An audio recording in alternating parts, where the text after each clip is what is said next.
All right. Do you want to start with question 3? Sure.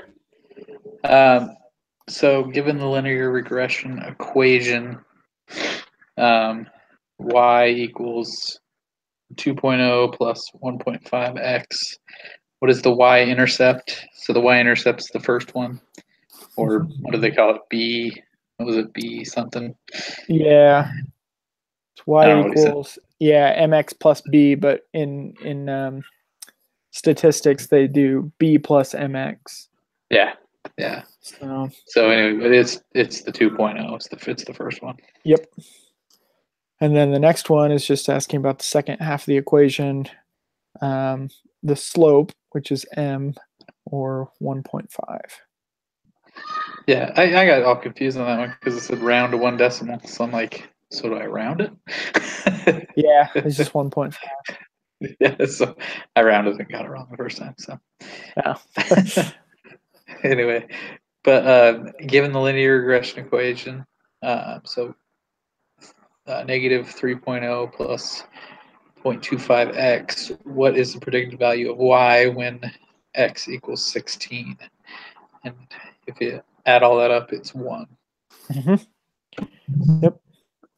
And then number 6, when we put in the data for the math self-efficacy data into the spreadsheet, find that it is kind of linear. It's pretty spread, Yeah. but it's so it's a hot dog shape. Yep. I was looking at it, I'm like, really? Is this supposed to be that shape? Like that doesn't look like any of them. I know. That's what I was like. So I went back to the reading. I'm like, okay, let's see what they're. Yeah. All right. So number 7, based on the shape of the scatter plot you produced in the last question, what can you say about the appropriateness of using simple linear regression to model this data? And if you look at them, it's simple linear regression is appropriate for this data. Yep. That is true.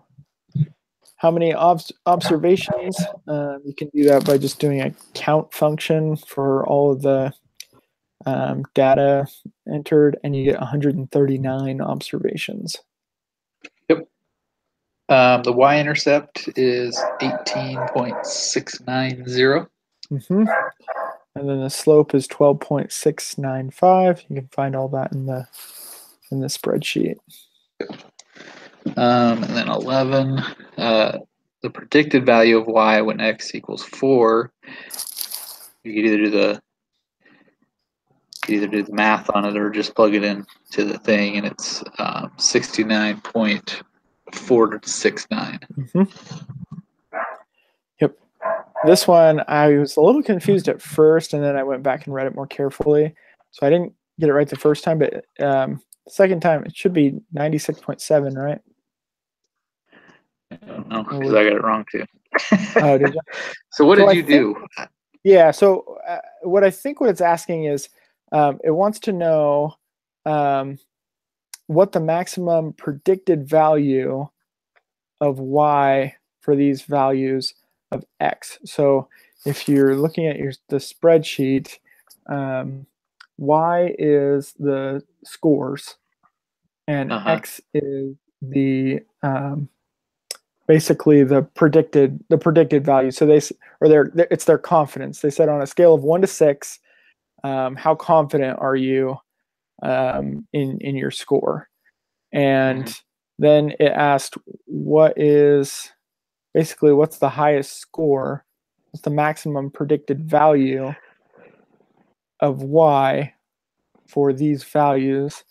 And then the hint, because there's a positive correlation, we can use the largest x value or the largest 1 through 6, largest prediction, to find the largest predicted value of y. So I just found there's actually 2 6s, and one of them is 93.3, the other one is 96.7.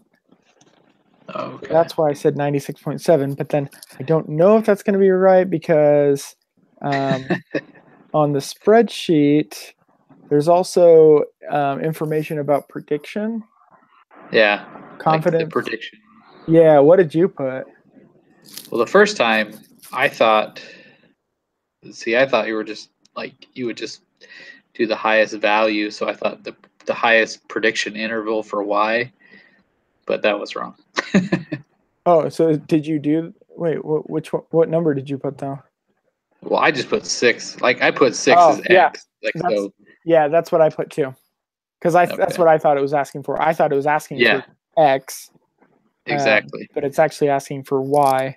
Mm-hmm. So where X is 6, the highest predicted or the highest response, the highest Y variable is 96.7. So I think that's right. Okay. Well, just have to see because I don't have an answer for that one. Yeah, me neither. What did you say? 96.7. Uh-huh. All right. I guess we'll find out. try. All right. So, how many explanatory independent variables are present in a simple linear regression? And it's 1. Mm-hmm. And then the next question, since it's a simple linear regression, there's always just one independent variable and one dependent variable. Yep. All right.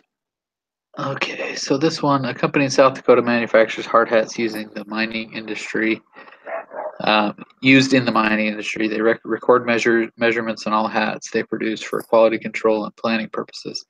The measurements they collect include hat size, circumference of hat, and length of the major minor axes.